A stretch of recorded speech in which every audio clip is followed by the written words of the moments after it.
Welcome back to the program. Today we have Donald Trump giving his address to Congress. This is going to be very interesting, of course, because the last month has been full of so many news, so many things happening, so many executive orders taken, so many decisions that have been controversial. And we're going to see what Donald Trump is going to say tonight and what the Democrats' reaction is going to be. So let's not wait any moment and let's tune in. Speaker Johnson, Vice President Vance, the First Lady of the United States,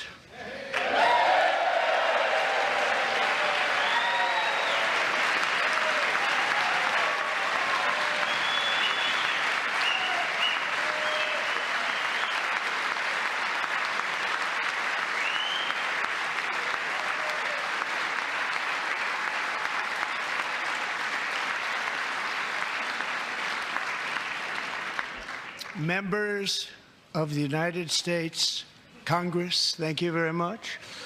And to my fellow citizens, America is back.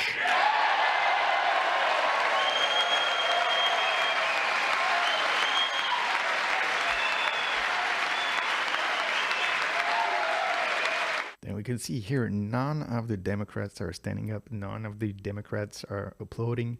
America is back is not something that they seem to like.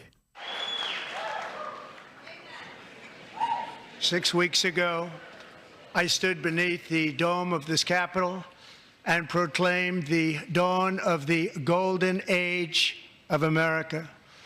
From that moment on, it has been nothing but swift and unrelenting action to usher in the greatest and most successful era in the history of our country.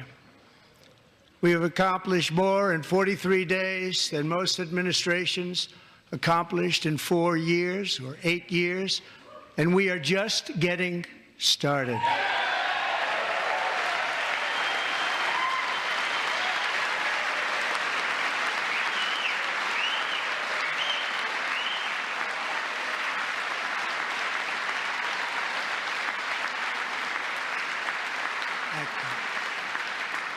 I return to this chamber tonight to report that America's momentum is back, our spirit is back, our pride is back, our confidence is back, and the American dream is surging bigger and better than ever before.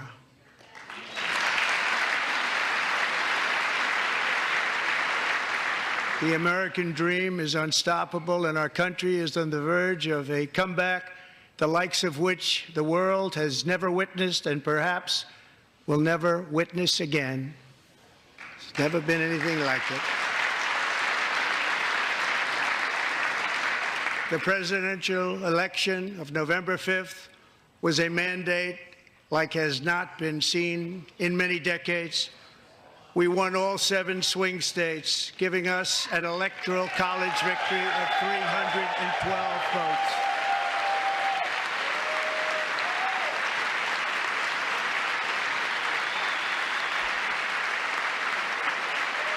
And you can see in the Democrats, they have some little signs. I don't know what's on the signs, but eventually I guess they're going to use them and we will see. Counties in our country.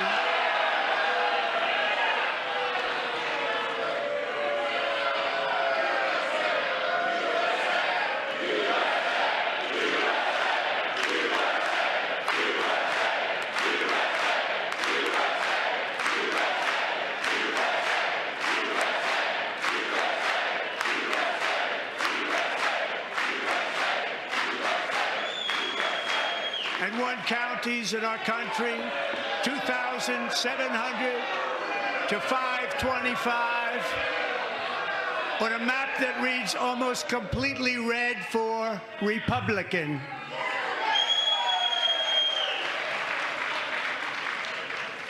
Now, for the first time in modern history, more Americans believe that our country is headed in the right direction than the wrong direction. In fact, it's an astonishing record, 27-point swing, the most ever.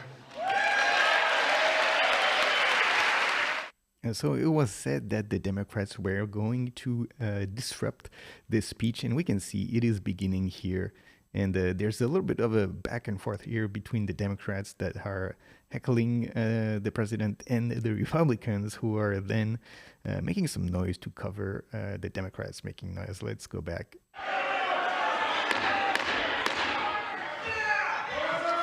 Members are directed to uphold and maintain decorum in the House and to cease any further disruptions. That's your warning.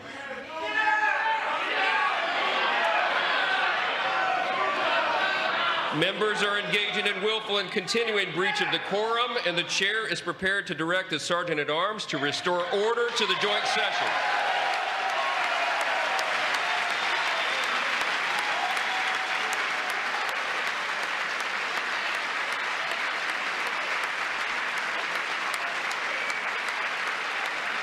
What's going to happen now? Is someone going to get kicked out of Congress? Mr. Green, take your seat. Take your seat, sir. Take your seat. Finding that members continue to engage in willful and concerted disruption of proper decorum, the chair now directs the Sergeant-at-Arms to restore order. Remove this gentleman from the chamber.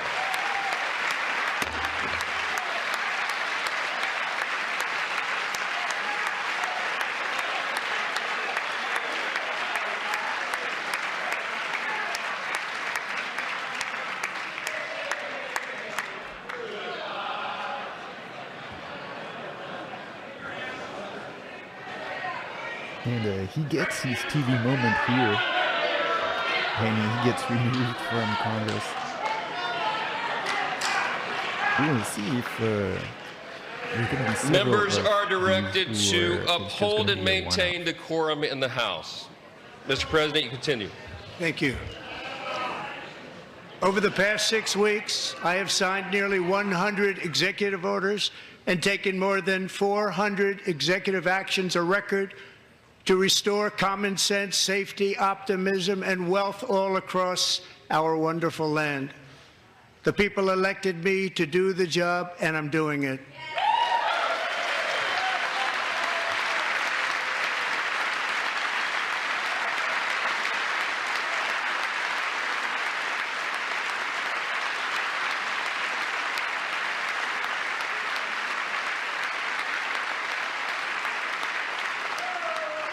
In fact, it has been stated by many that the first month of our presidency, it's our presidency, is the most successful in the history of our nation. By many.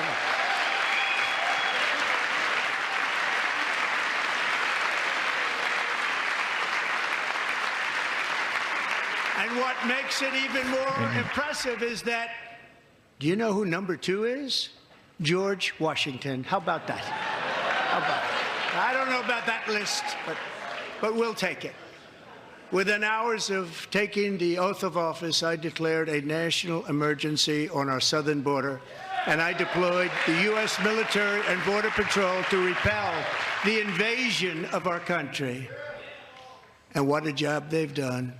As a result, illegal border crossings last month were by far the lowest ever recorded, ever.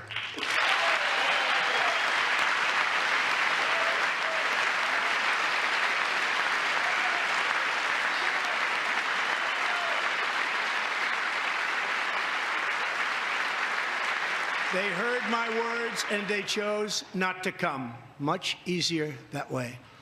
In comparison, under Joe Biden, the worst president in American history, there were hundreds of thousands of illegal crossings a month, and virtually all of them, including murderers, drug dealers, gang members, and people from mental institutions and insane asylums, were released into our country. Who would want to do that?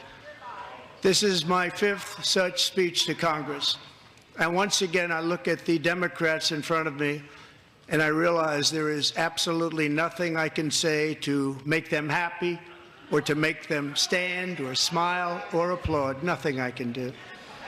I could find a cure to the most devastating disease, a disease that would wipe out entire nations, or announce the answers to the greatest economy in history, or the stoppage of crime to the lowest levels ever recorded. And these people sitting right here will not clap, will not stand, and certainly will not cheer for these astronomical achievements. They won't do it, no matter what. Five times I've been up here. It's very sad, and it just shouldn't be this way.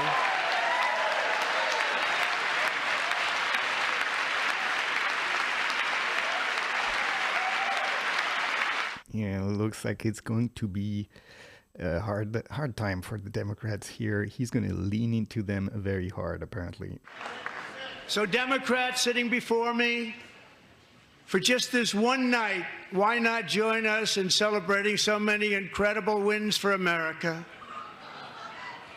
For the good of our nation, let's work together and let's truly make America great again.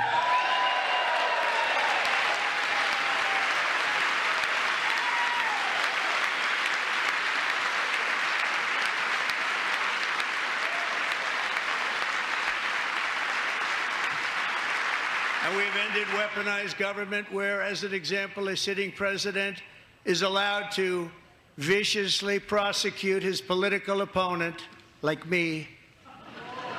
How did that work out? Not too good. Not too good.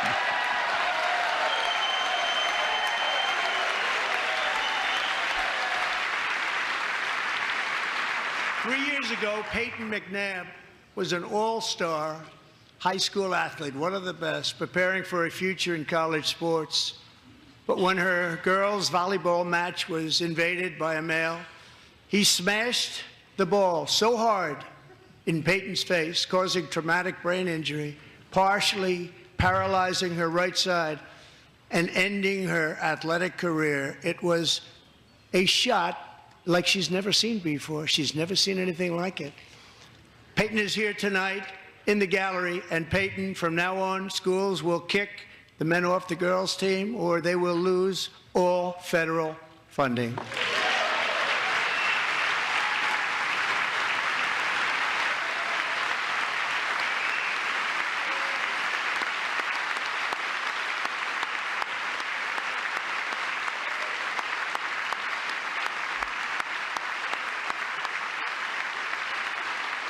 And so on this issue, the Democrats voted against that bill in Congress just this week. And let's listen. Just take a look at what happened in the women's boxing, weightlifting, track and field, swimming, or cycling, where a male recently finished a long-distance race 5 hours and 14 minutes ahead of a woman for a new record by 5 hours.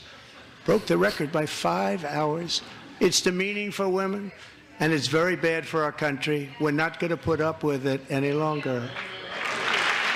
And that's definitely a losing issue for the Democrats.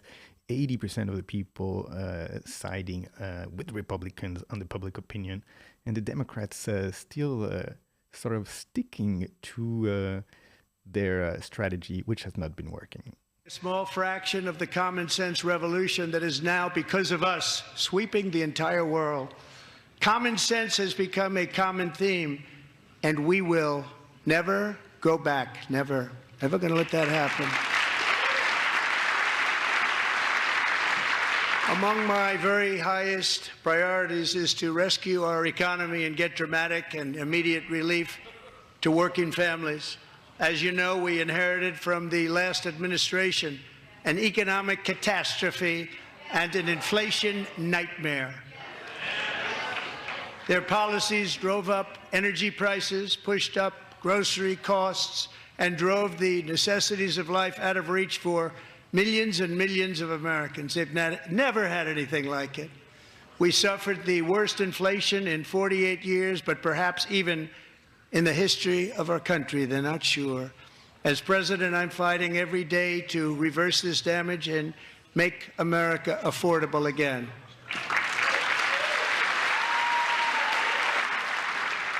To further combat inflation, we will not only be reducing the cost of energy, but will be ending the flagrant waste of taxpayer dollars.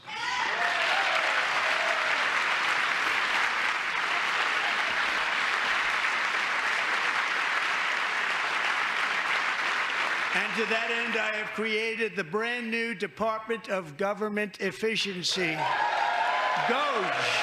Perhaps you've heard of it. Perhaps.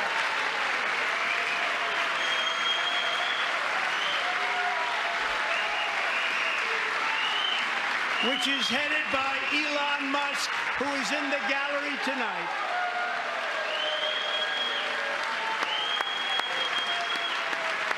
And of course, Doge is driving the Democrats absolutely crazy. He has taken to USAID, which has been sort of a scheme for the Democrats to be able to funnel money to themselves, really. He didn't need this.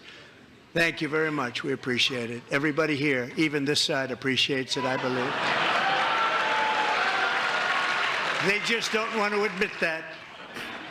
Just listen to some of the appalling waste we have already identified. $22 billion from HHS to provide free housing and cars for illegal aliens. $45 million for diversity, equity, and inclusion scholarships in Burma. $40 million to improve the social and economic inclusion of sedentary migrants. Nobody knows what that is. $8 million to promote LGBTQI+ in the African nation of Lesotho, which nobody has ever heard of. $60 million for indigenous peoples and Afro-Colombian empowerment in Central America. $60 million. $8 million for making mice transgender. This is real. $32 million for a left-wing propaganda operation in Moldova. $10 million for male circumcision in Mozambique. $20 million for the Arab Sesame Street in the Middle East. It's a program. $20 million for a program. $1.9 billion to recently created Decarbonization of Homes Committee, headed up, and we know she's involved. Just at the last moment, the money was passed over by a woman named Stacey Abrams. Have you ever heard of her? A $3.5 million consulting contract for lavish fish monitoring. $1.5 million for voter confidence in Liberia. $14 million for social cohesion in Mali. $59 million for illegal alien hotel rooms in New York City. He's a real estate developer. He's done very well. $250,000 to increase vegan local climate action innovation in Zambia. $42 million for social and behavior change in Uganda. $14 million for improving public procurement in Serbia. $47 million for improving learning outcomes in Asia. Asia's doing very well with learning. You know what we're doing. Should use it ourselves. And $101 million for DEI contracts at the Department of Education, the most ever paid, nothing even like it. Under the Trump administration, all of these scams, and they're far worse, but I didn't think it was appropriate to talk about them. They're so bad. Many more have been found out and exposed and swiftly terminated by a group of very intelligent, mostly young people, headed up by Elon, and we appreciate it. We found hundreds of billions of dollars of fraud.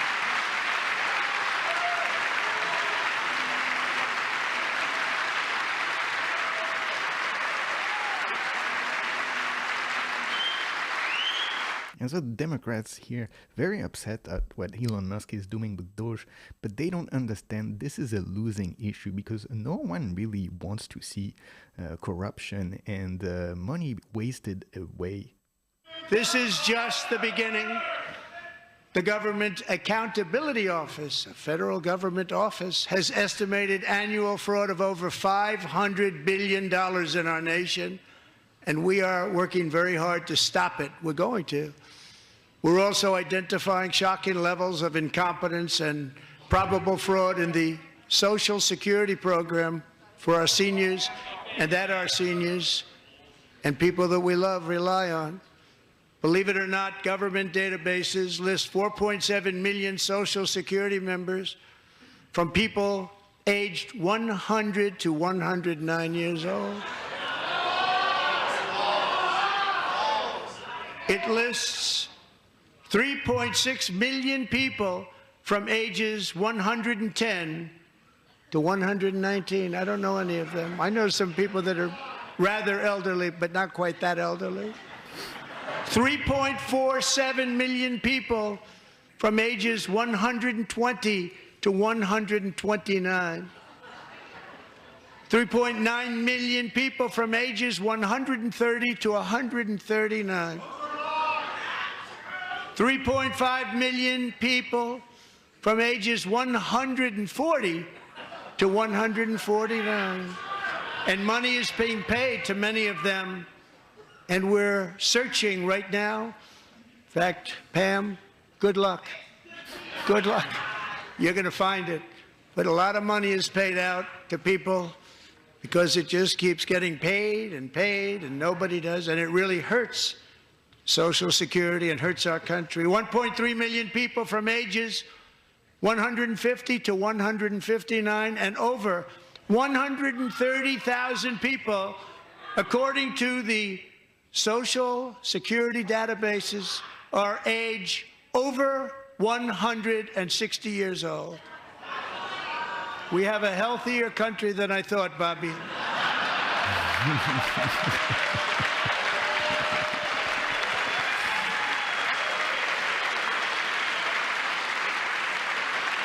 And so on this issue, the Democrats, they should really switch gears on that. There is no reason why you would want money to be paid to people who are over 150 years old and think this is appropriate. But for some reason, they think that this is a winning strategy.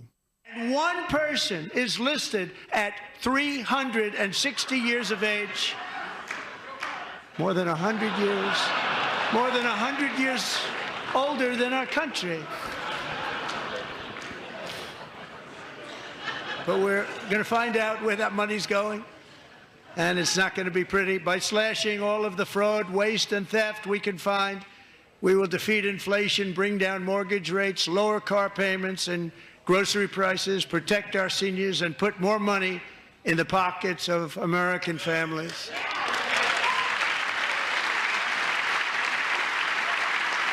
Over the past 4 years, 21 million people poured into the United States. Many of them were murderers, human traffickers, gang members, and other criminals from the streets of dangerous cities all throughout the world. Because of Joe Biden's insane and very dangerous open border policies, they are now strongly embedded in our country, but we are getting them out and getting them out fast.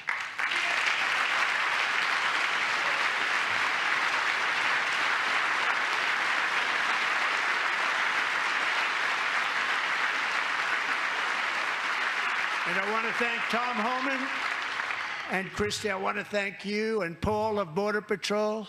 I want to thank you. What a job they've all done. Everybody, Border Patrol, ICE, law enforcement in general is incredible. We have to take care of our law enforcement.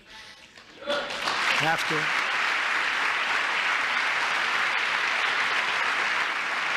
Last year,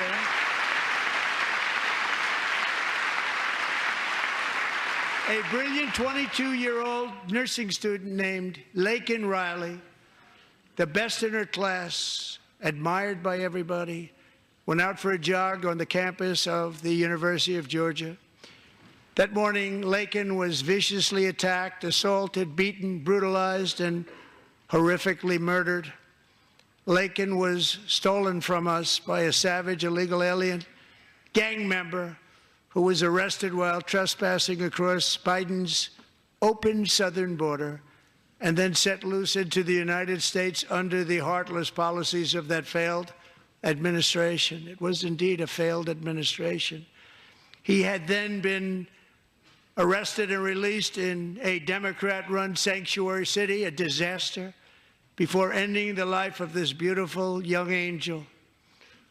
With us this evening are Laken's beloved mother, Allison, and her sister, Lauren.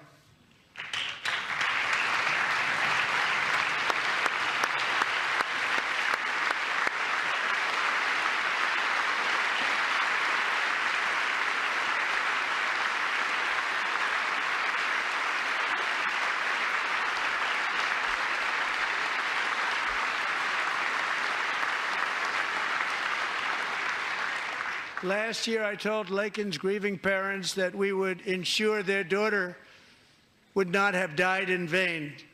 That's why the very first bill I signed into law as your 47th president mandates the detention of all dangerous criminal aliens who threaten public safety.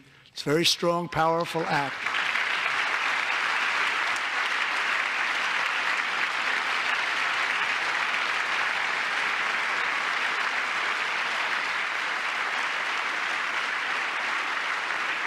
It's called the Laken-Riley Act.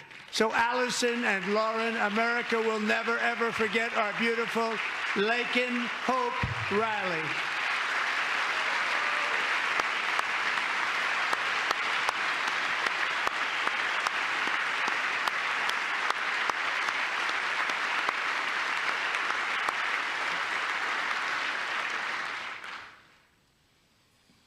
Thank you very much. Since taking office, my administration has launched the most sweeping border and immigration crackdown in American history, and we quickly achieved the lowest numbers of illegal border crossers ever recorded. Thank you.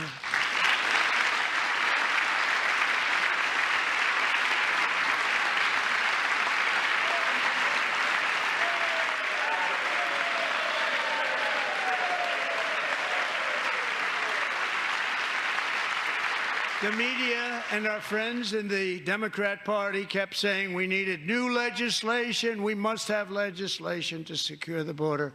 But it turned out that all we really needed was a new president.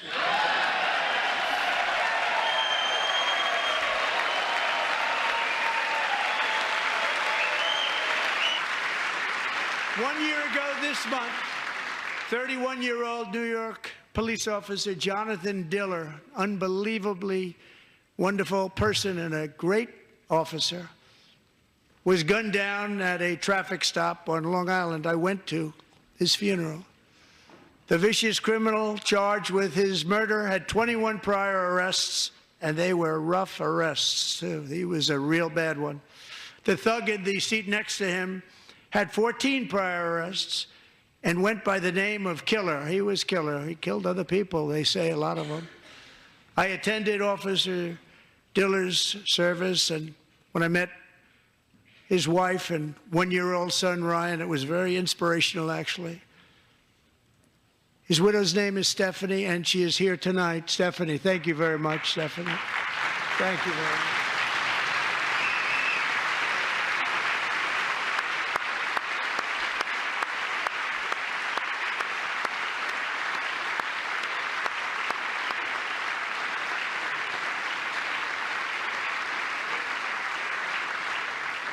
Stephanie, we're going to make sure that Ryan knows his dad was a true hero, New York's finest, and we're going to get these cold-blooded killers and repeat offenders off our streets, and we're going to do it fast. Got to stop it. They get out with 28 arrests. They push people into subway trains. They hit people over the head, back of the head with baseball bats. We got to get them out of here. I've already signed an executive order requiring a mandatory death penalty for anyone who murders a police officer, and tonight I'm asking Congress to pass that policy into permanent law.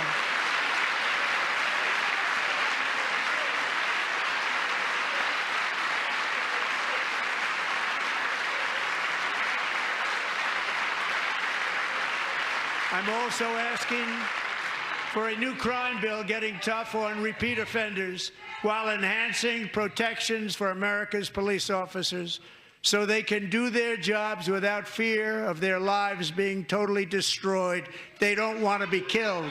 We're not going to let them be killed. Joining us in the gallery tonight is a young man who truly loves our police.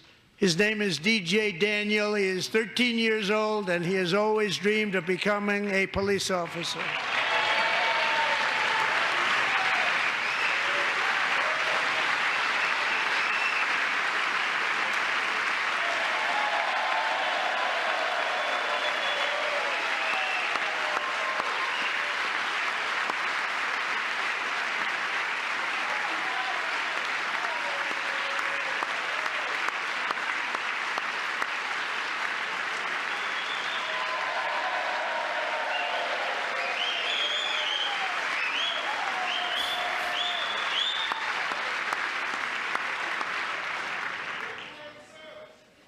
But in 2018, DJ was diagnosed with brain cancer. The doctors gave him 5 months at most to live. That was more than 6 years ago.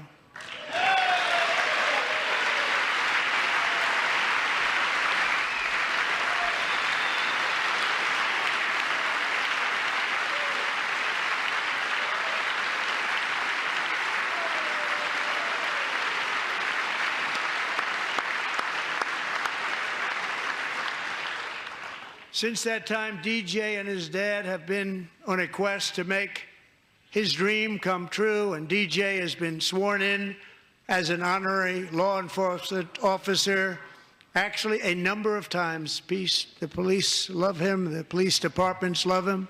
And tonight, DJ, we're going to do you the biggest honor of them all.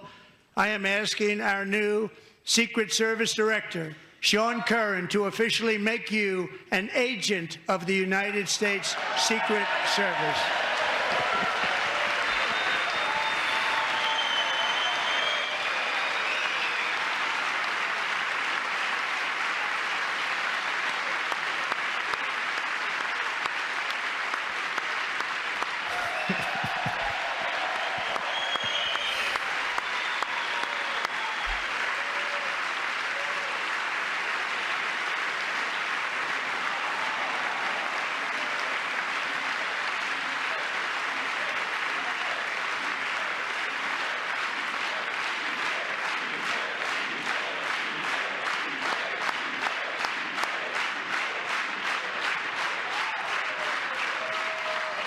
Thank you, DJ.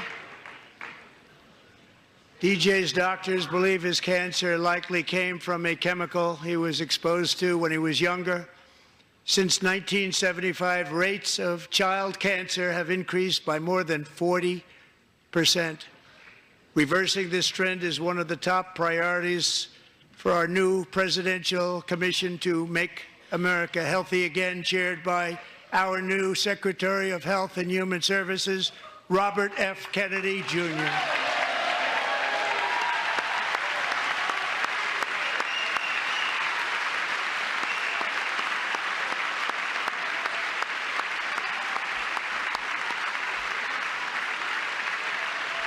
Jason Hartley, who knows the weight of that call of duty. Jason's father, grandfather, and great-grandfather all wore the uniform.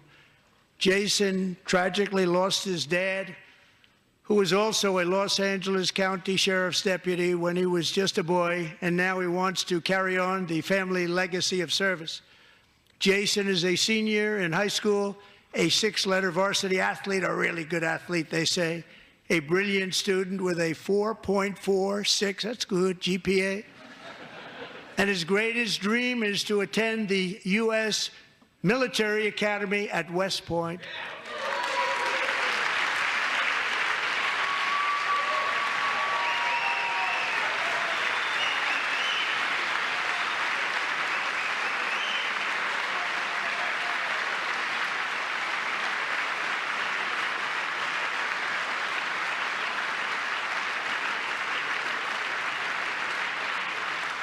And Jason, that's a very big deal getting in. That's a hard one to get into. But I'm pleased to inform you that your application has been accepted. You will soon be joining the Corps of Cadets.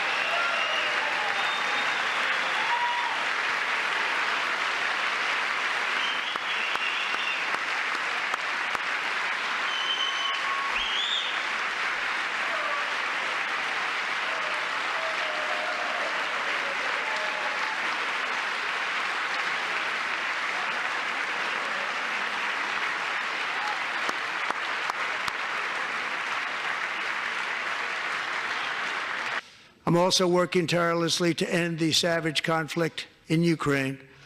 Millions of Ukrainians and Russians have been needlessly killed or wounded in this horrific and brutal conflict with no end in sight. The United States has sent hundreds of billions of dollars to support Ukraine's defense with no security, with no anything.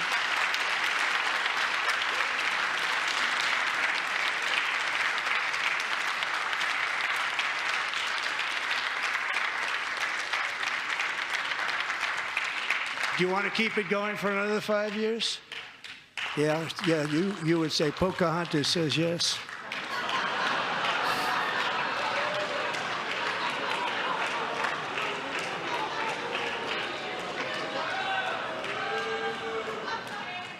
$2,000 people are being killed every single week. More than that. They're Russian young people. They're Ukrainian young people. They're not Americans. But I want it to stop. Meanwhile, Europe has sadly spent more money buying Russian oil and gas than they have spent on defending Ukraine, by far. Think of that. They've spent more buying Russian oil and gas than they have defending. And we've spent perhaps $350 billion, like taking candy from a baby. That's what happened. And they've spent $100 billion. What a difference that is. And we have an ocean separating us, and they don't. But we're getting along very well with them, and lots of good things are happening. Biden has authorized more money in this fight than Europe has spent by billions and billions of dollars. It's hard to believe that they wouldn't have stopped it and said at some point, come on, let's equalize. You got to be equal to us. But that didn't happen. Earlier today, I received an important letter from President Zelensky of Ukraine. The letter reads, Ukraine is ready to come to the negotiating table as soon as possible to bring lasting peace closer. Nobody wants peace more than the Ukrainians, he said. My team and I stand ready to work under President Trump's strong leadership to get a peace that lasts.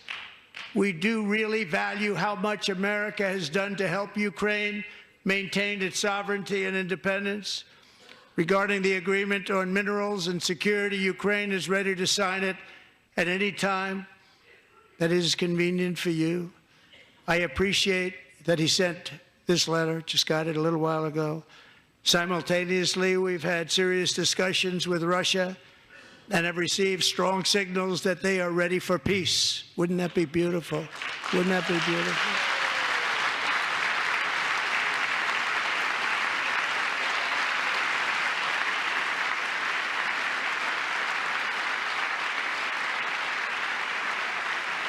Wouldn't that be beautiful?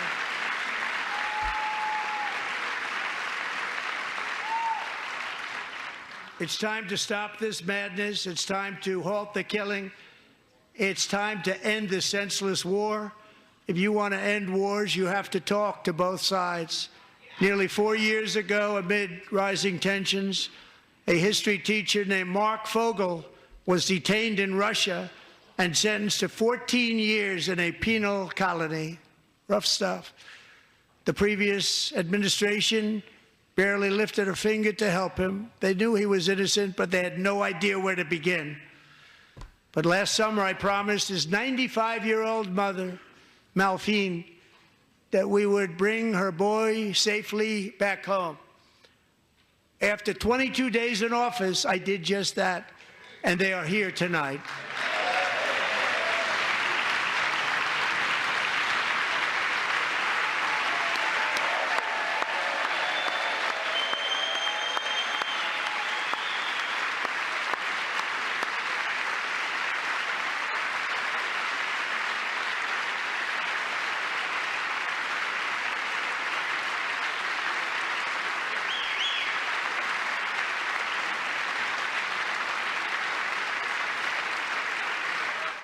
And the posturing by the Democrats is probably not a great look here. If they cannot celebrate for the release of an American hostage, then, what can they cheer for?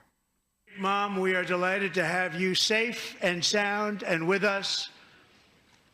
As fate would have it, Mark Fogel was born in a small rural town in Butler, Pennsylvania. Have you heard of it?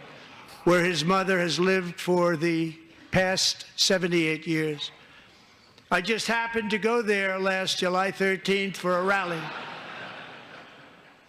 That was not pleasant.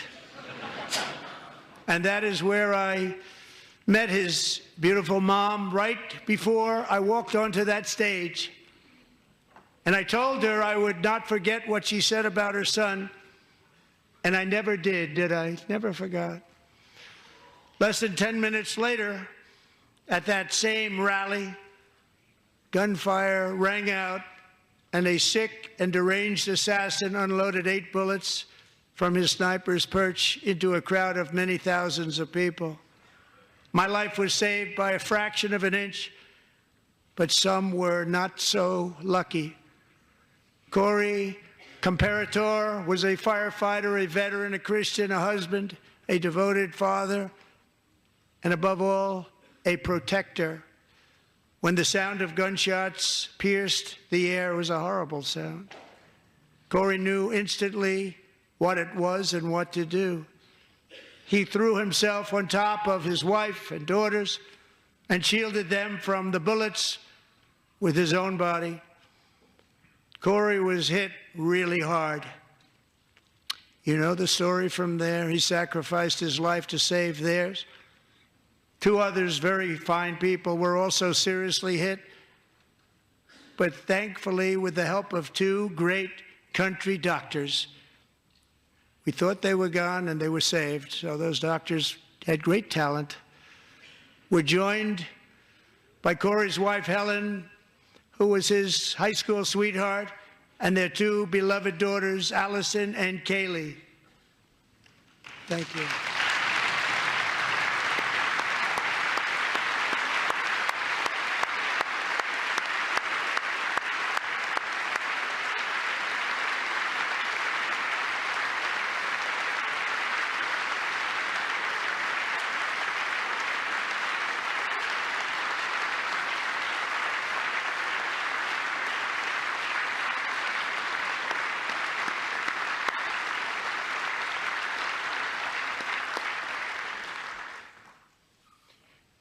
To Helen, Allison, and Kaylee, Corey is looking down on his 3 beautiful ladies right now, and he is cheering you on. He loves you.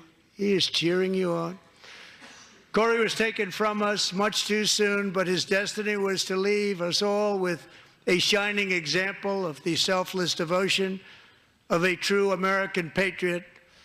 It was love like Corey's that built our country, and it's love like Corey's that is going to make our country more majestic than ever before. I believe that my life was saved that day in Butler for a very good reason. I was saved by God to make America great again. I believe that. Thank you.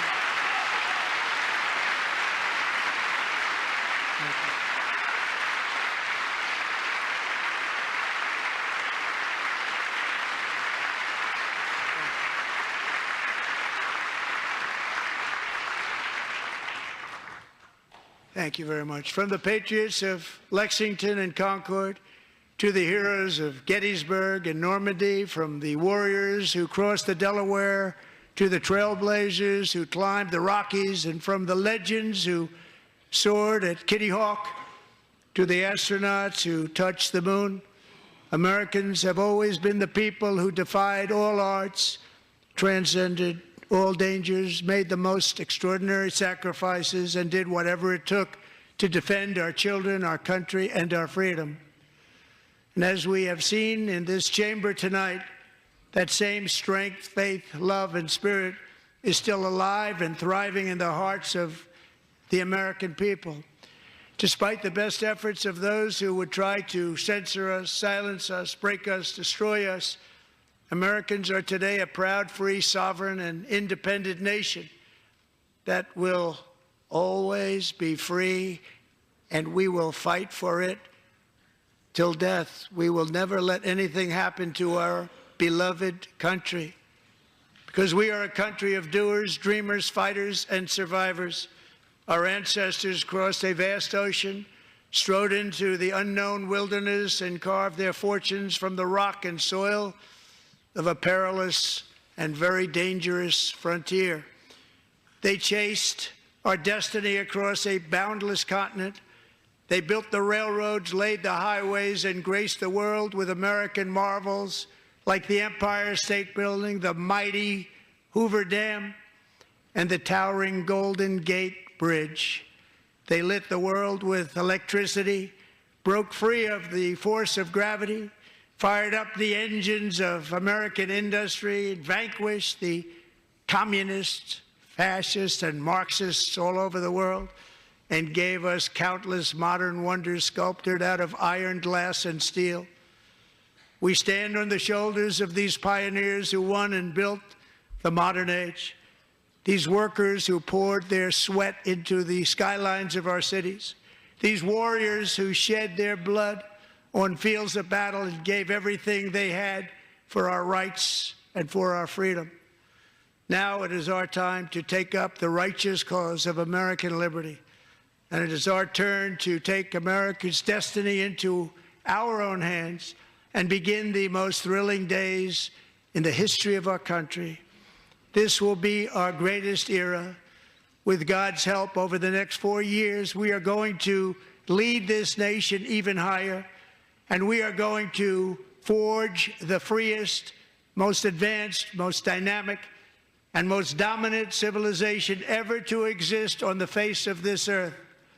We are going to create the highest quality of life, build the safest and wealthiest and healthiest and most vital communities anywhere in the world. We are going to conquer the vast frontiers of science, and we are going to lead humanity into space and plant the American flag on the planet Mars and even far beyond.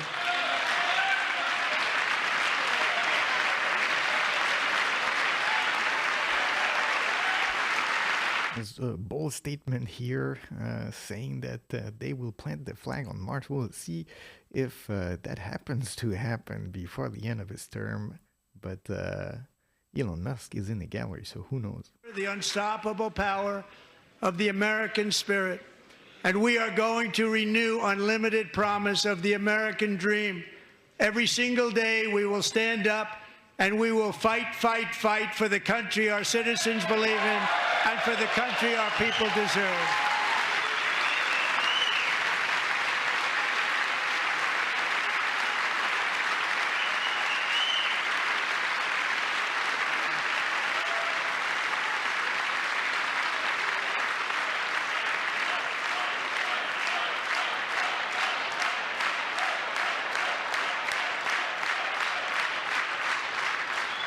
My fellow Americans, get ready for an incredible future, because the golden age of America has only just begun. It will be like nothing that has ever been seen before. Thank you, God bless you, and God bless America. So here it is. That was the not State of the Union address, the joint address to Congress from Donald Trump. Very classic State of the Union type of address here. Donald Trump essentially talking about the first few weeks of his presidency and the things that he has achieved, the many executive orders that he has signed, and talking about a lot of the themes that he talked about during the campaign. It almost felt like a campaign speech here. And the Democrats, they have already all left here, as you can see the room. And in the beginning of the speech, a few of the Democrats started heckling him, and to the point that Speaker Mike Johnson had to actually call the Sergeant at Arms to kick some of them out, but the rest of the address was not interrupted, so we didn't see the type of interruption that people were saying the Democrats were planning. Except from those first incidents, the rest of the time, the Democrats were quiet and did not interrupt. But we saw them never cheering, never applauding, even on things that would have been of a bipartisan nature, like Mark Fogel, the American hostage returned from Russia. Well, you couldn't see any Democrats cheering for that either. It was sort of a grandstanding from the Democrats to make sure that they stayed united in their opposition to Trump, and that they would not cheer, they would not applaud anything that he would say. And perhaps, this is not a winning strategy for the Democrats, because we have a new president here that has been elected with a strong mandate, winning the electoral college, but also winning the popular vote. And he's only been there for 1 month now, and he's taken a lot of decisions that are proving to have public support. And for some reason, the Democrats, they think that playing to their base and being sort of, never going along, even when Donald Trump perhaps has a good idea, is something that will play well in the public opinion. And I don't think that's going to be the case. There's several things, but if you take, for example, Doge and the USAID scandal, of course, the Democrats being very upset because a lot of them were actually involved sort of in the scheme of taking public funding and funneling it into NGOs that either they control or people who are close to them controlled. And this has now come to an end. And the Democrats are very upset about that, of course, because they saw it as some kind of entitlement that they could use. And I don't think this is going to play it well ultimately for them, because they're fighting a fight in the public opinion that they're bound to lose if they think that the American public is going to take kindly to sort of support government money being wasted, and especially government money being funneled by the billion to people who are essentially gaming the system and using their position in power in Congress to funnel money, indirectly to themselves. And that's definitely a losing strategy. But we see here the Democrats, they've all left the room now. Donald Trump exiting with his cabinet members. And, we're going to see essentially what happens now in the near future. The many, many promises that Donald Trump made in this address concerning the future policies of his administration. And of course, now the talk of this week, other than the situation with Ukraine and Zelensky, has been the tariffs. Tariffs enacted today on Canada and Mexico and China, and another set of tariffs that are going to start next month. So we will see what the economic impact of this is going to be, and if there is going to be some solution that is going to be found between the US, Canada, and Mexico concerning those tariffs. If there is an outcome that could bring some kind of negotiation, some kind of deal, so that these tariffs could be either put on pause or perhaps, if not reversed, at least diminished. That is the talk that is at the moment. So let's listen now a little bit to the commentary of the pundits, and let's see what these guys are saying concerning this union address by Donald Trump. on the business investment side, which is going to be so well received by companies and the stock market tomorrow. And I think the tariff thing, Brett, you have to put it in the context of all the other things he talked about. He talked about drilling and liquid gold. Yes, the tax cuts. He spent a lot of time. We're cutting spending with Doge. He hit all those. He's sort of saying, look, we have an economic policy that is unlimited. We're going to carry the country forward. Whether you believe him or not, I think it was just an incredibly optimistic vision. Okay, we're seeing the adjournment of the House right now. We're going to have more with our panel and get ready for the Democratic response after a quick break. The House shall be in order. In the American public. And, you know, again, these moments, and John Cannon, you've covered so many more of these than I have, but since I started doing it when George W. Bush was president of the United States, I don't think I've ever seen something that was so pointed, so partisan, not just in what the president was saying, but in the mood in the room, the sort of aggression, the occasional cruelty, the mocking, the laughter.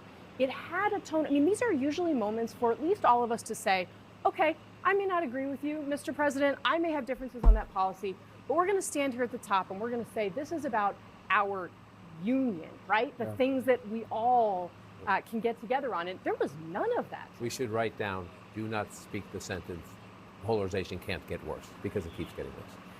So, and she's very right about that.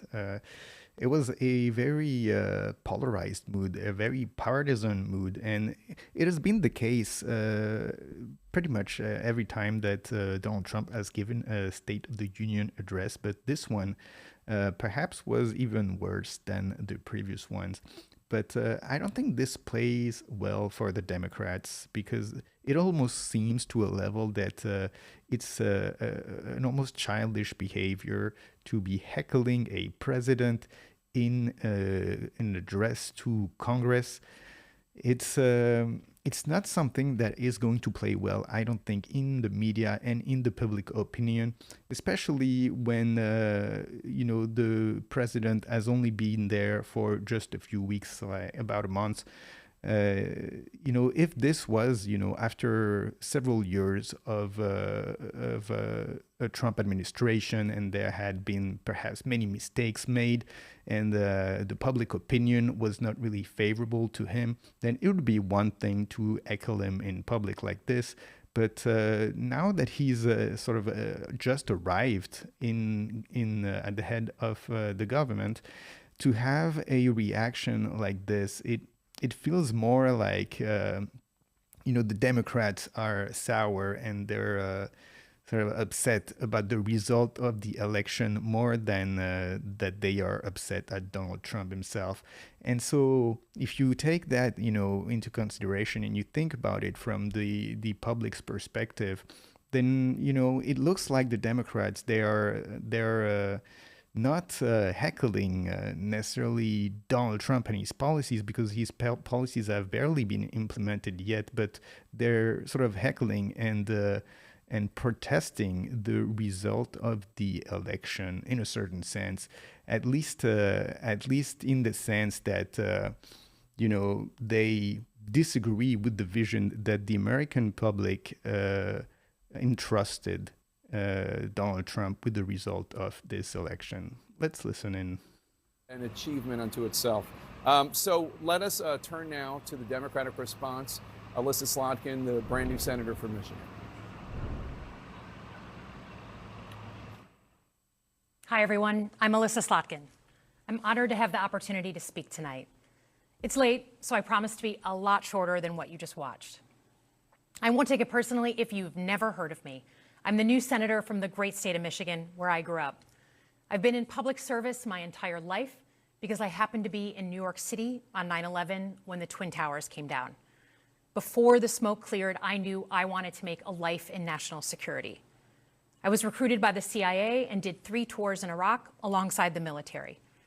In between, I worked at the White House under President Bush and President Obama, 2 very different leaders who both believed that America is exceptional.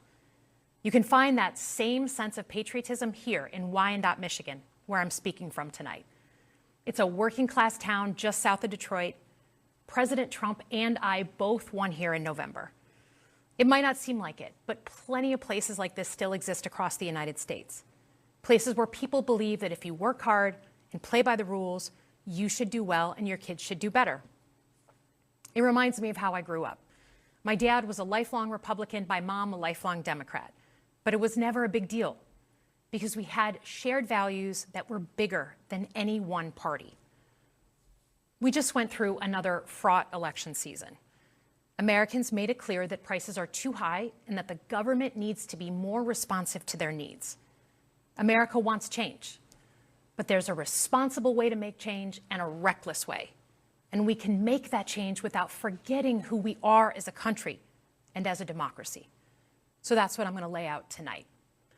Because whether you're from Wyandotte or Wichita, most Americans share three core beliefs: that the middle class is the engine of our country, that strong national security protects us from harm, and that our democracy, no matter how messy, is unparalleled and worth fighting for. Let's start with the economy. Michigan literally invented the middle class, the revolutionary idea that you could work at an auto plant and afford the car you were building. That's the American dream. And in order to expand and protect the middle class, we have to do a few basic things. We need to bring down the price of things we spend the most money on: groceries, housing, healthcare. We need to make more things in America with good-paying union jobs and bring our supply chains back home from places like China. We need to give American businesses the certainty they need to invest and create the jobs of the future. And we need a tax system that's fair for people who don't happen to make $1 billion. Look, the president talked a big game on the economy, but it's always important to read the fine print. So, do his plans actually help Americans get ahead? Not even close. President Trump is trying to deliver an unprecedented giveaway to his billionaire friends. He's on the hunt to find trillions of dollars to pass along to the wealthiest in America. And to do that, he's going to make you pay in every part of your life. Grocery and home prices are going up, not down, and he hasn't laid out a credible plan to deal with either of those. His tariffs on allies like Canada will raise prices on energy, lumber, and cars, and start a trade war that will hurt manufacturing and farmers. Your premiums and prescriptions will cost more because the math on his proposals doesn't work without going after your health care. Meanwhile, for those keeping score, the national debt is going up, not down. And if he's not careful, he could walk us right into a recession. And one more thing. In order to pay for his plan, he could very well come after your retirement, the Social Security, Medicare, and VA benefits you worked your whole life to earn. The president claims he won't, but Elon Musk just called Social Security the biggest Ponzi scheme of all time. While we're on the subject of Elon Musk, is there anyone in America who is comfortable with him and his gang of 20-year-olds using their own computer servers to poke through your tax returns, your health information, and your bank accounts?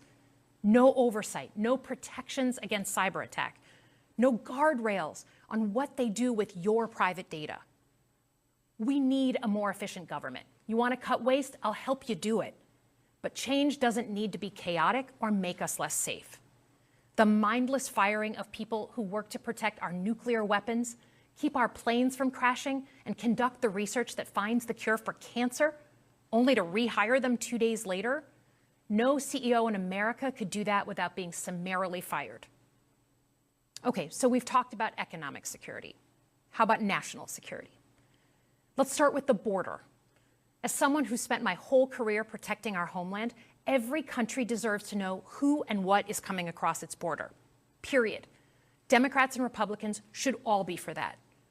But securing the border without actually fixing our broken immigration system is dealing with the symptom and not the disease. America is a nation of immigrants. We need a functional system keyed to the needs of our economy that allows vetted people to come and work here legally. So I look forward to the president's plan on that. Because here's the thing. Today's world is deeply interconnected. Migration, cyber threats, AI, environmental destruction, terrorism. One nation cannot face these issues alone. We need friends in all corners, and our safety depends on it. President Trump loves to say peace through strength. That's actually a line he stole from Ronald Reagan. But let me tell you, after the spectacle that just took place in the Oval Office last week, Reagan must be rolling in his grave. We all want an end to the war in Ukraine, but Reagan understood that true strength required America to combine our military and economic might with moral clarity. And that scene in the Oval Office wasn't just a bad episode of reality TV. It summed up Trump's whole approach to the world. He believes in cozying up to dictators like Vladimir Putin and kicking our friends like the Canadians in the teeth. He sees American leadership as merely a series of real estate transactions.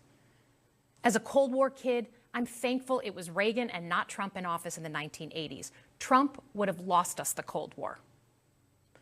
Donald Trump's actions suggest that in his heart, he doesn't believe we're an exceptional nation. He clearly doesn't think we should lead the world.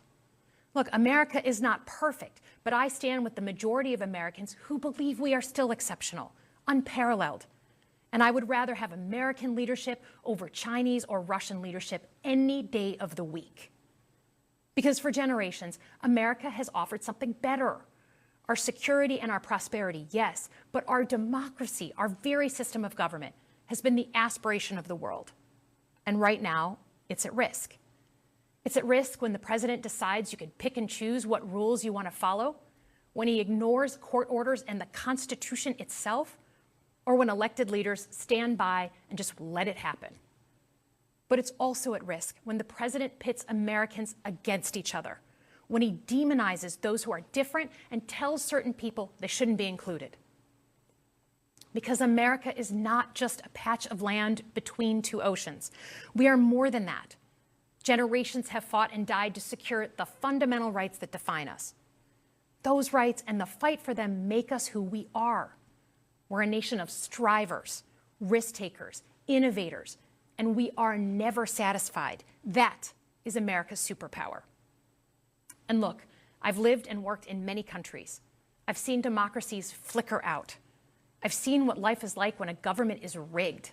You can't open a business without paying off a corrupt official. You can't criticize the guys in charge without getting a knock at the door in the middle of the night. So as much as we need to make our government more responsive to our lives today, don't for one moment fool yourself that democracy isn't precious and worth saving. But how do we actually do that? I know a lot of you have been asking that question. First, don't tune out. It's easy to be exhausted, but America needs you now more than ever. If previous generations had not fought for this democracy, where would we be today? Second, hold your elected officials, including me, accountable. Watch how they're voting. Go to town halls and demand they take action. That's as American as apple pie. Third, organize. Pick just one issue you're passionate about and engage. And doom scrolling doesn't count. Join a group that cares about your issue and act. And if you can't find one, start one. Some of the most important movements in our history have come from the bottom up. In closing, we all know that our country is going through something right now. We're not sure what the next day is going to hold, let alone the next decade. But this isn't the first time we've experienced significant and tumultuous change as a country. I'm a student of history, and we've gone through periods of political instability before. And ultimately, we've chosen to keep changing this country for the better. But every single time, we've only gotten through those moments because of two things: engaged citizens and principled leaders. Engaged citizens who do a little bit more than they're used to doing to fight for the things that they care about, and principled leaders who are ready to receive the ball and do something about it. So thank you tonight for caring about your country. Just by watching, you qualify as engaged citizens. And I promise that I and my fellow Democrats will do everything in our power to be the principled leaders that you deserve. Good night, everyone. Melissa Slotkin, just elected Democratic Senator from Michigan, and as she pointed out, David Axelrod, one of the first things she said, she was in a place that both she and Trump won. Yes, and you can see why she won, because she speaks to those middle-class economic concerns. She speaks in an idiom and in value. All right, nonsense from Axelrod here, trying to sell her. And, let's talk a little bit about this Democratic response here. For a second here at the beginning, I was like, wow, are we watching an answer to this not State of the Union address from Trump, which is actually a pivot from the Democratic Party? And it looked like that a little bit when she talked about the themes that made Donald Trump win the election, the campaign themes, things like national security, economic security for America. And she was happy that President Reagan was the president and Trump would have lost. And for a second, I thought, oh, wow, this is a new direction, a pivot for the Democratic Party. They're realizing that the policies that they're supporting are not popular. And perhaps now they're trying to bring this newcomer, this person that most people don't know on the political scene, give her this platform after this State of the Union address, or this joint Congress Union address from Donald Trump, to show a new path for the Democratic Party. And that turned out not to be the case, because after the first couple of minutes, then she went on to sort of continue the conspiracy theory-like subjects that have been sort of the mainstream narrative for the Democrats. Things that, don't really make sense when she's talking about inflation. Oh, inflation going up, and Donald Trump is hurting the economy. Well, Donald Trump has only been here for less than a month, and or a little more than a month. And the inflation, first of all, the inflation is not going up. It's actually been going down, trending down steadily.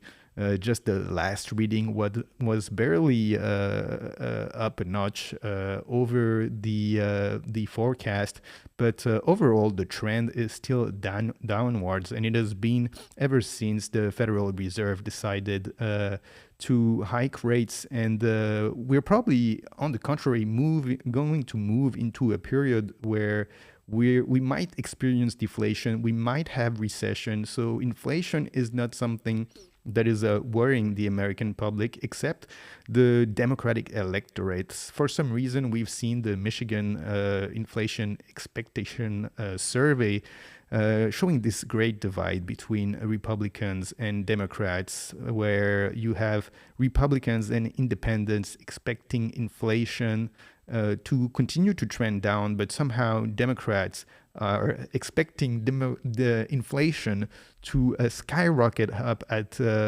levels that have never been seen in terms of inflation expectation, meaning that Democratic voters, they actually expect more inflation coming in the next few months in this Donald Trump administration. That was the case in the middle of the Biden administration, when we had inflation skyrocketing to 9%.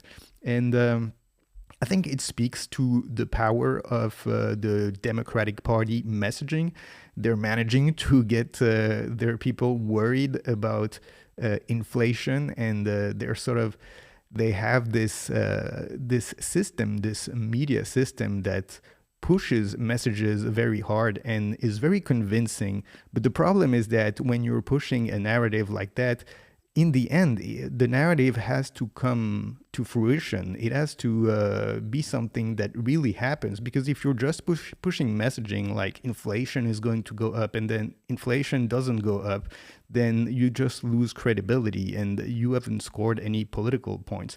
So, to go back to what this woman was saying, then she went on to, of course, criticize DOGE, and it's a very dicey territory for the Democrats, because most of the American public support cutting government waste and government overspending, and it's very, very difficult, I think, for Democrats to get people to support stopping a government administration that wants to cut fraud and waste.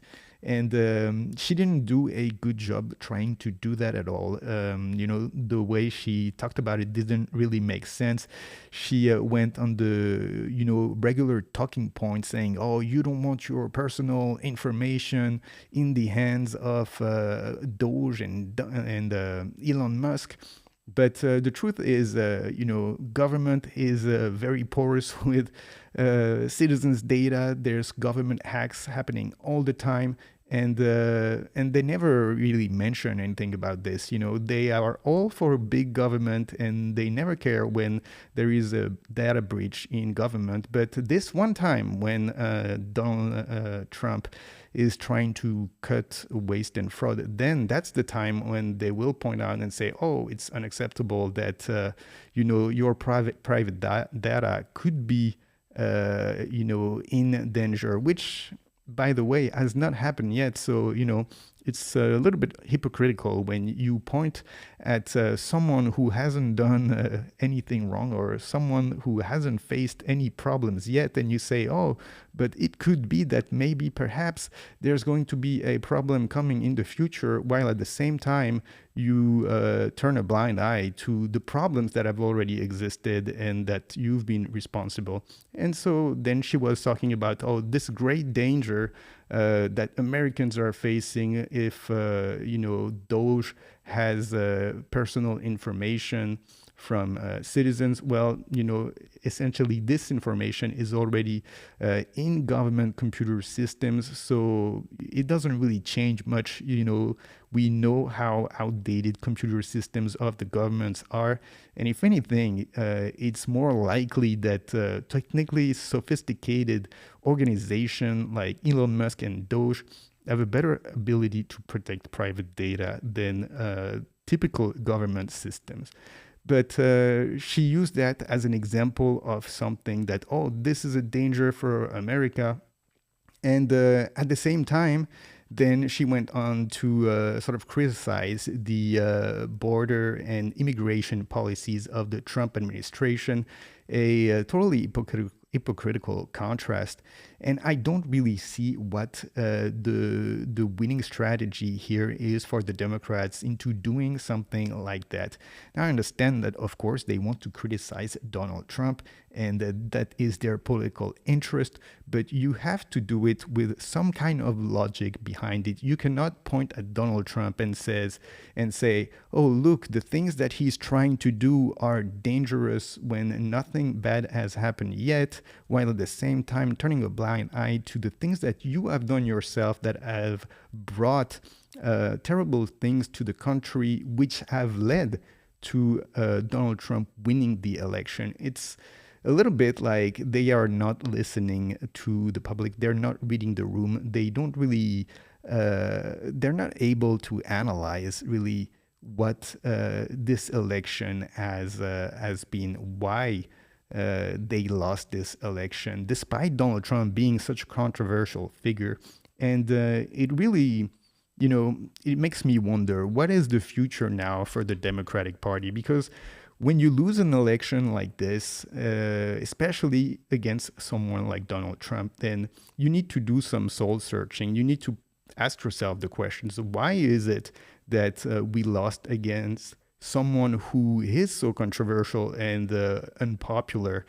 There must be something very, very wrong with the policies that we've presented to the American people for them to vote massively against us like that. And after this, this democratic response to the Union address from Donald Trump, I am not seeing that at all. I am not seeing people who even care about finding the reasons of their political defeat. I see people, and you can see here as they show you sort of the little signs that the Democrats had during the address. They're not ready to listen. They're not ready to listen to Donald Trump. They're not ready to listen to Republicans in general, but they're not ready to listen to the American people, and they're not even ready to listen to their own voters and their voter base. And I don't see how they can win elections if that is going to be the way they're going to handle things. They absolutely need, if they want to be able to come back in the midterms, they absolutely need to be, to embrace a change in policy, because it is not, perhaps there is a reputation damage that has been done to the Democrats and the brand of the party. But even more than that is, of course, the policies that they're supporting that are very unpopular.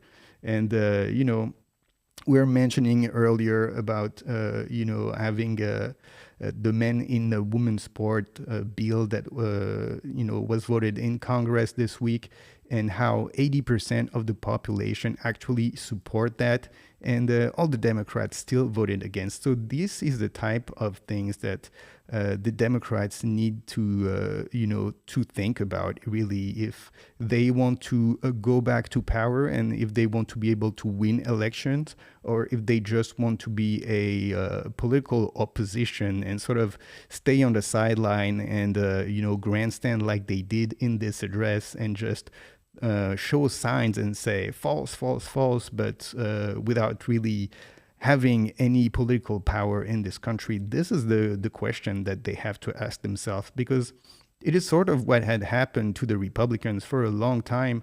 You had Democrats in power, and the Republicans seemed totally unable to address and to sort of pivot into a strategy and a set of policies that would be appealing to the American people.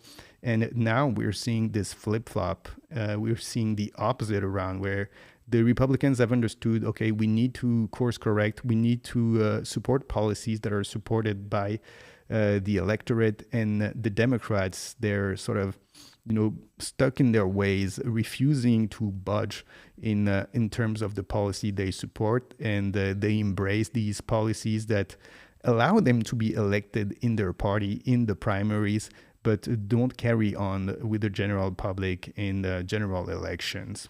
But let's listen here to the Speaker of the House. It is delivering, and they are appreciating it, and we certainly did tonight in the chamber.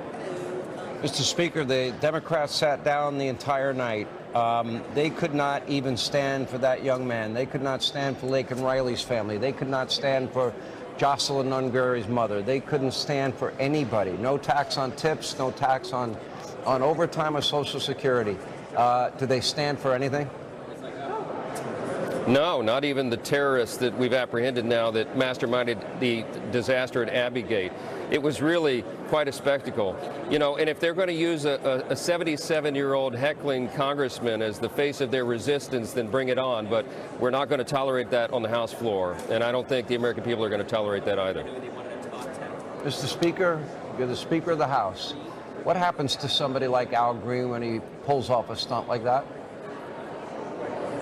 Well, we escorted him off the floor. He couldn't behave himself. It's quite shameful. It brought shame on, I'm sure his constituents are not proud of that tonight. But I suspect that there'll be a censure resolution brought on the floor to discipline him. We have to do that inside the House. We have to maintain decorum. Yeah. Yeah. The President laid out, too, a vision for the country.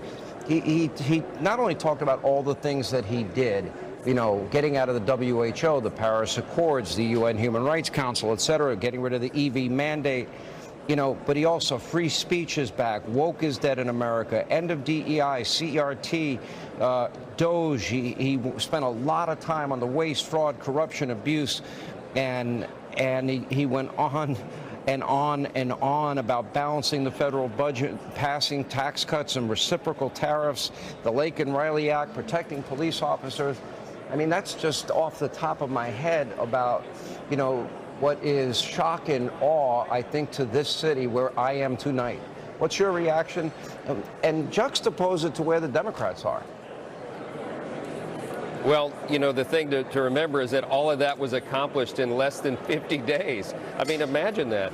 He's accomplished more in this short period of time than most presidents do in a 4-year term. And as he said tonight, he's just getting started. We cannot wait to codify this. The House and the Senate will be working in lockstep with them in unified government. The Republicans have a mandate from the American people, and President Trump is using it.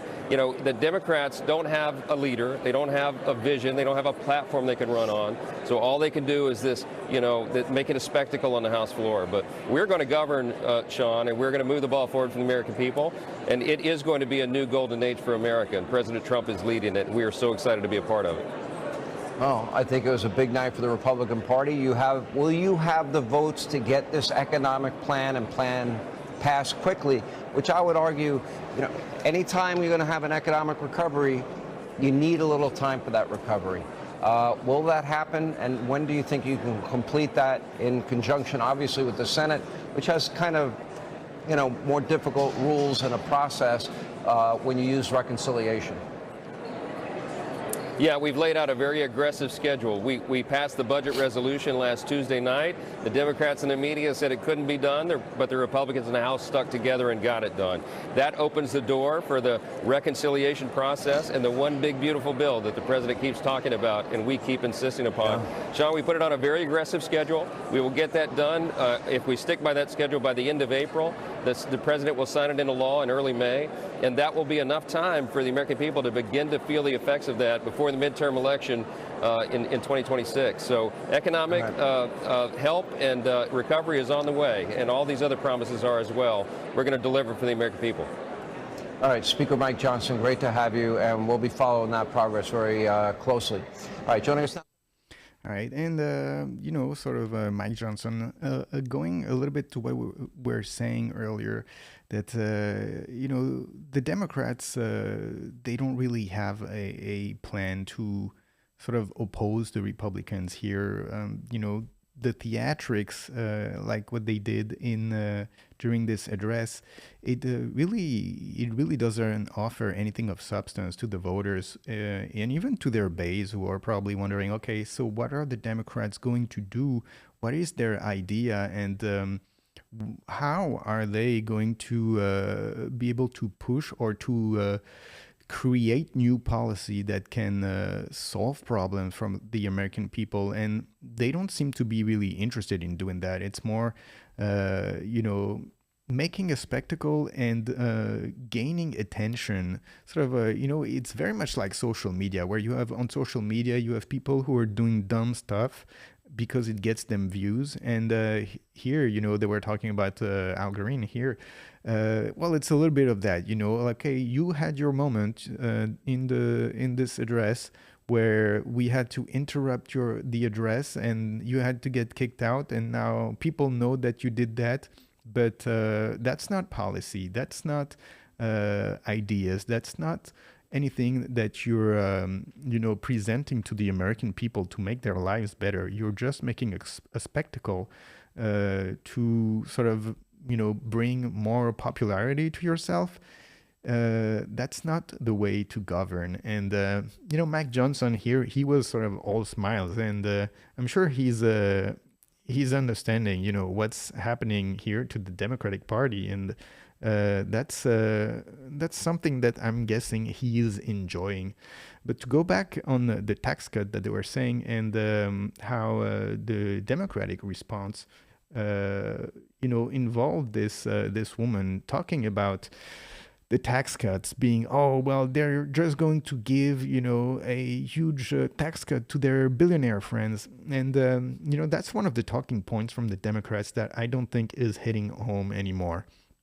Because we've seen the difference. You know, there was a clear comparison possible between the Donald Trump economy and the Joe Biden economy. And it was very clear to everyone that the tax cut that Donald Trump passed during his first term resulted in a lot of economic activity. People had just tremendous opportunities, and there was just so much economic activity.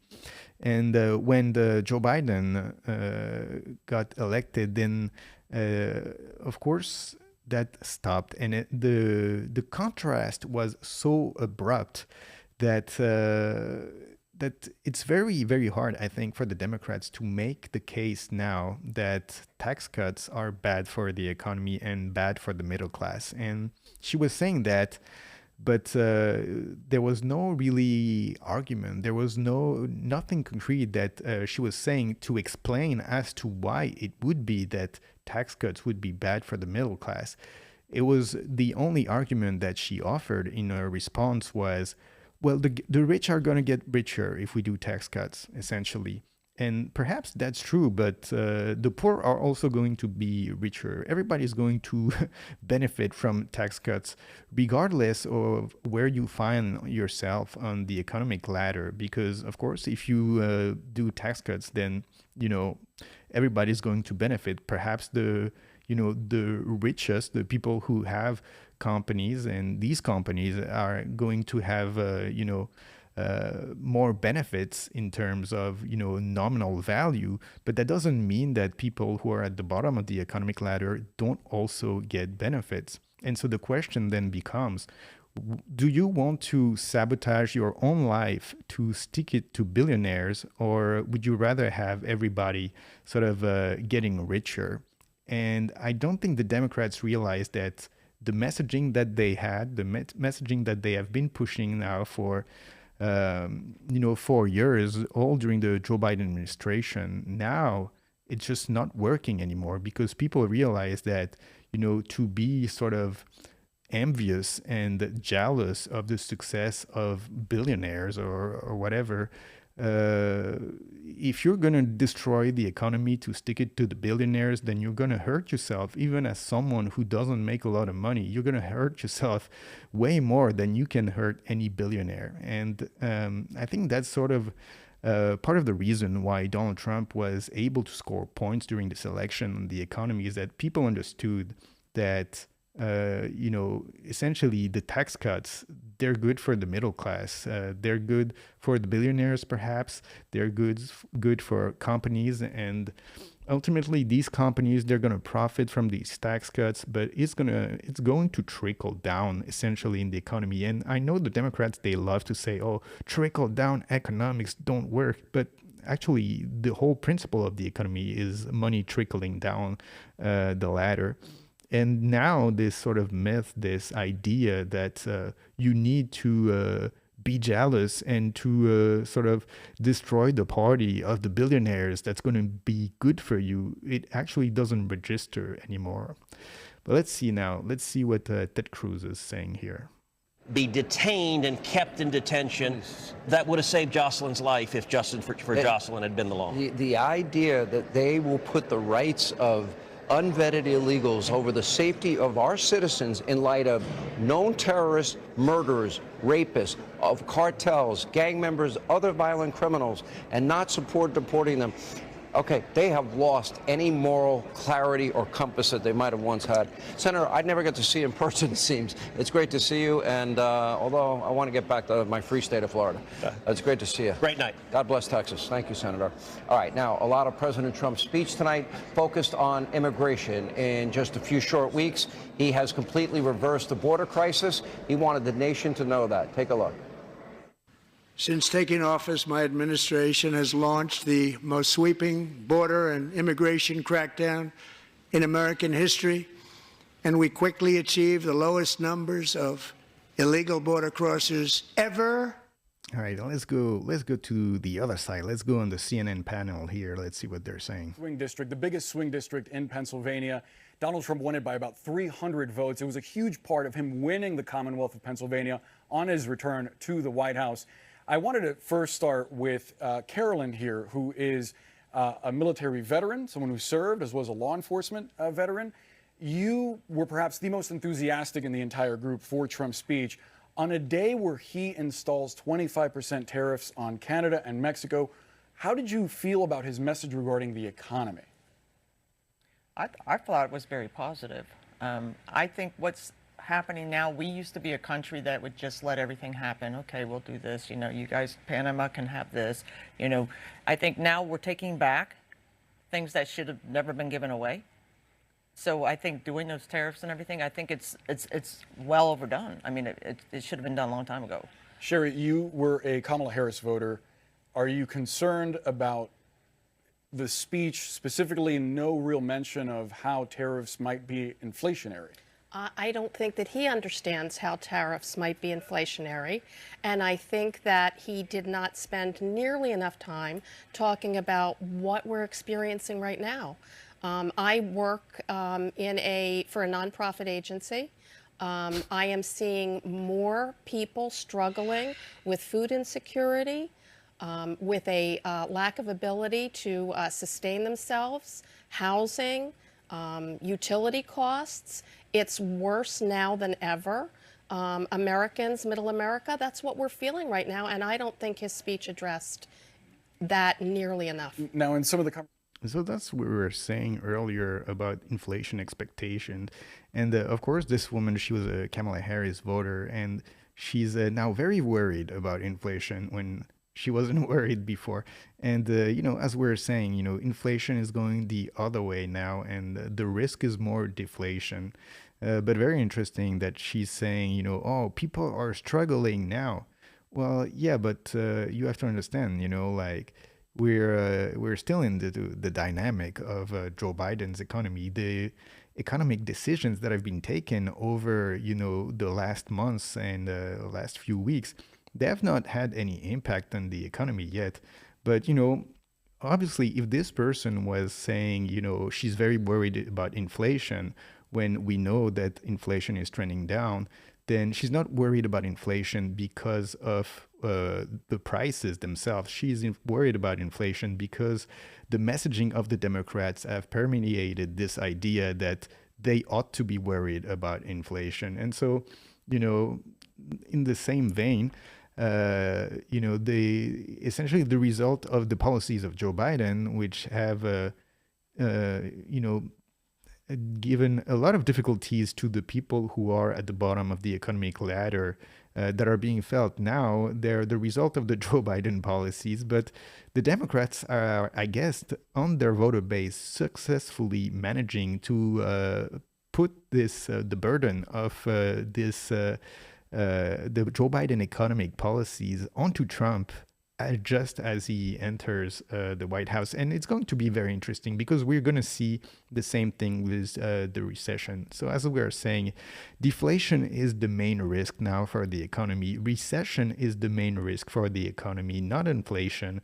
And it is very likely that we're going to see a recession. That would be the most anticipated recession, really, I think, in the history of this country. We've been talking about it on the channel for many, many months. We've been expecting this recession for over a year now.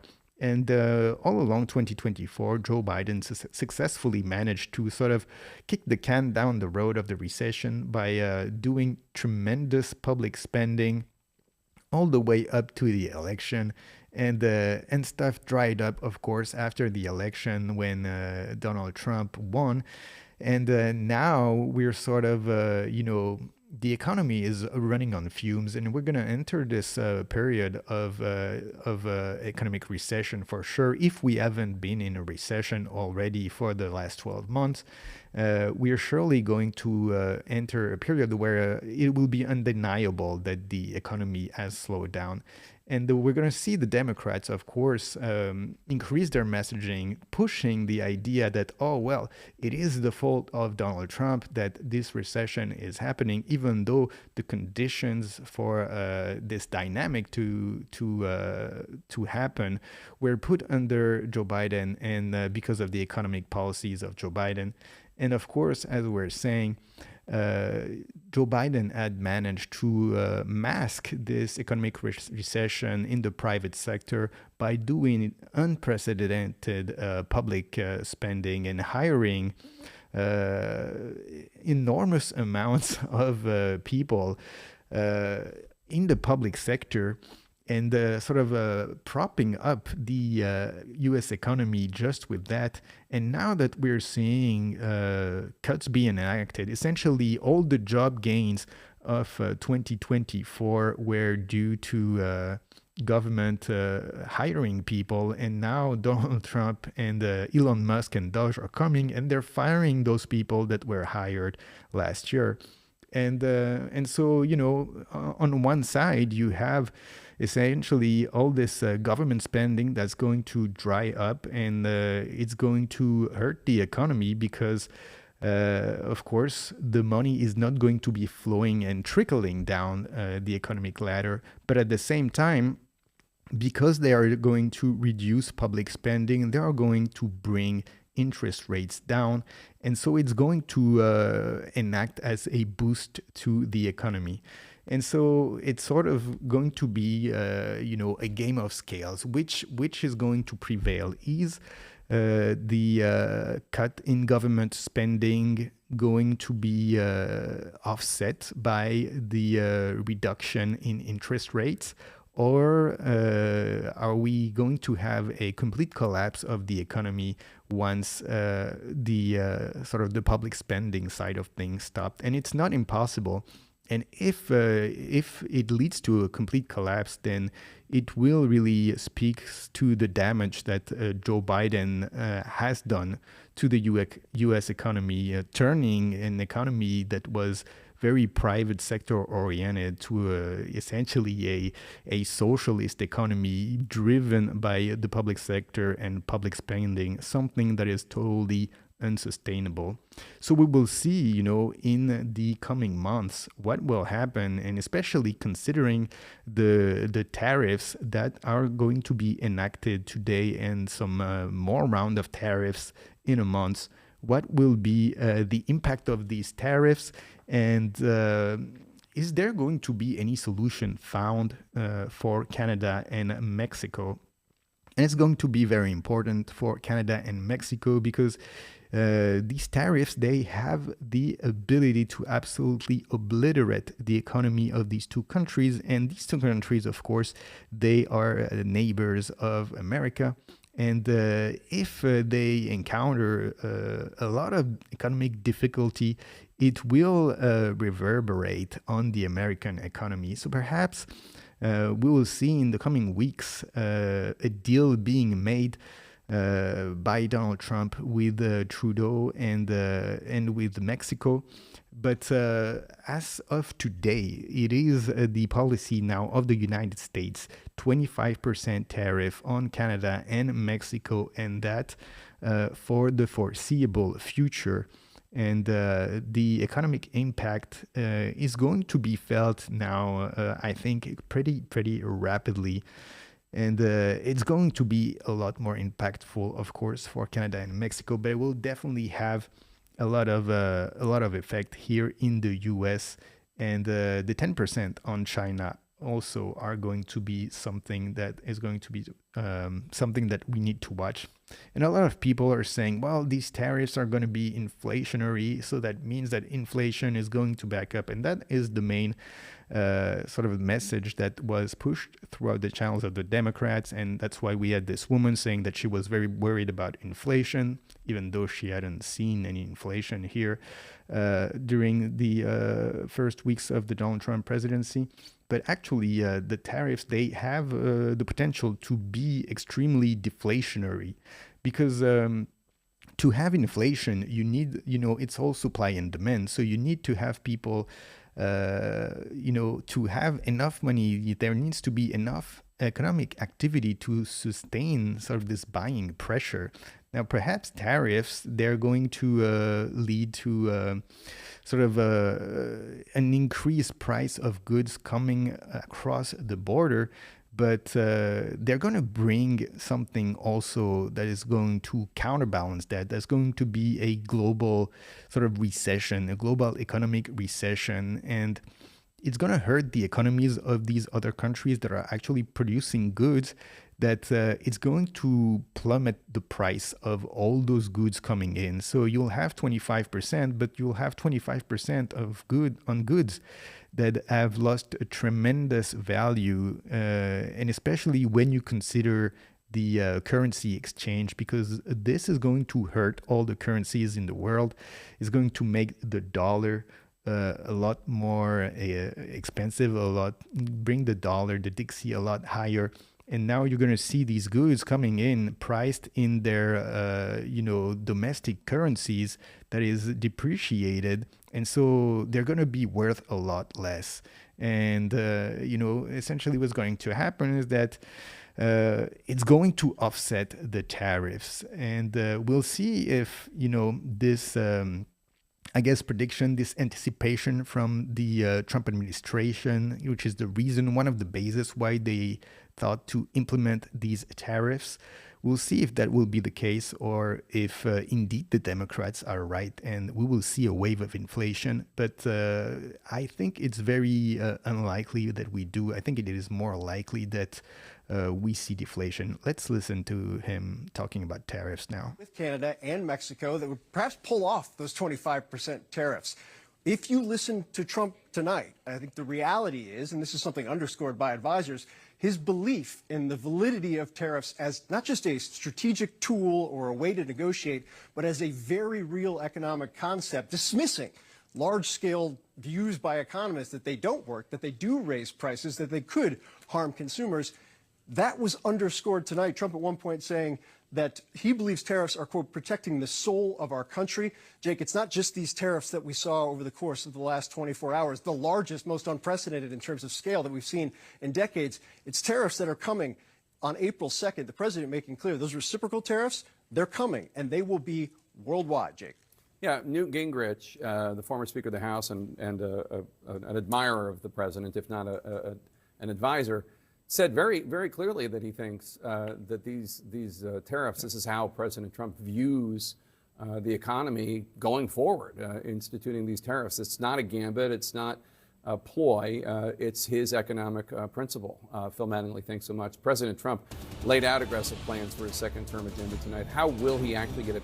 So here we had Phil Mattingly saying, again, saying the things that we were saying, this idea that these tariffs are going to be inflationary. And it's sort of looking at this tariff without seeing it in the context of a global economy that is heading toward a slowdown, if not a global recession. So as we're saying, of course, it will remain to be seen what happens and what the consequences will be. But we'll see who will be proven right in that regard. Whether, as the Democrats expect, this will lead to a dramatic increase in inflation, or if more likely we're going to see a global glut in the economy, including the U.S. economy, where we're going to see, I think, a recession that's going to be massive. It's a recession that's going to be as important as the money printing that created this wave of inflation is going to be. The same way that you have this huge economic expansion when you start to, print money and bring interest rates to 0%. When you go the other way around and you raise rates from 0% to 5% in the blink of an eye, then you're going to see an economic contraction that is going to be just as spectacular as the economic expansion was. And so that's the reason why ultimately this tariff and this inflation worry, I don't think is going to materialize, is because it's going to be completely absorbed by the sort of glut in the economy that we're going to see that's due to the Fed's policy. And you have to understand, when you talk about economic policy from the Fed and monetary policy from the Fed, the thing is, there's a lag. It takes, from 12 to 18 months for really the decision of rate cuts or rate hikes to come through the economy. And now, we've had a pause now and a rate cut in September. And before you can see, the effect of this September rate cut, you're going to have to wait, if not until September of 2025, perhaps even 6 months later, perhaps until Q1 or maybe even Q2 2026, before you see sort of the effect of this lowering of rates take effect into the economy. And until that point, until then, until the end of this year, well, we're still feeling the impact of the rate hikes that the Fed was doing 12 to 18 months ago. And so that means that the dynamic that this economy is going to follow is going to be essentially restrictive. It's going to be contraction. It's going to be perhaps recession. We will see. But now for the at least until the end of the year, then the direction where this economy is going is quite clear. And so I don't think we're going to see any of that. But the worries, I guess that's part of the messaging for the Democrats, is to get people to be very worried by inflation expectations, because if you drive inflation expectations up, then it has an effect on inflation itself, because people start to buy because they're worried that the prices are going to increase.